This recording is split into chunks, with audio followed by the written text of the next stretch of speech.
نحمده ونصلي ونسلم على رسوله الكريم اما بعد فاعوذ بالله من الشيطان الرجيم بسم الله الرحمن الرحيم اللهم صل على سيدنا مولانا محمد وبارك وسلم علیہ۔ اسلامی تعلیم ہم پڑھ رہے ہیں اور اس کا دوسرا باب جو ہے وہ چل رہا ہے، یعنی کہ حصہ دوم، اور اس کے اندر آج ہم جو لیکچر لیں گے وہ استنجا کا بیان، استنجا کا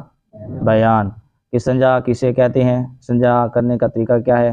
سنت طریقہ کیا ہے، کن چیزوں سے ہوتا ہے اور کن چیزوں سے جو ہے وہ نہیں ہوتا، تو ان چیزوں کے بارے میں جو ہم آج جانیں گے۔ سوال و جواب کی صورت میں یہ کتاب جو ہے وہ لکھی گئی ہے، پہلے بھی کئی مرتبہ آپ لوگوں کو بتا چکے ہیں۔ سوال پہلا یہ ہے کہ استنجا کسے کہتے ہیں، استنجا کسے کہتے ہیں؟ کہتے ہیں جی پیشاب یا پخانہ کرنے کے بعد بدن پر جو نجاست لگی ہوتی ہے اس کو دھونے کو استنجا کہتے ہیں۔ پیشاب پخانہ یعنی کہ واش روم لیٹرین میں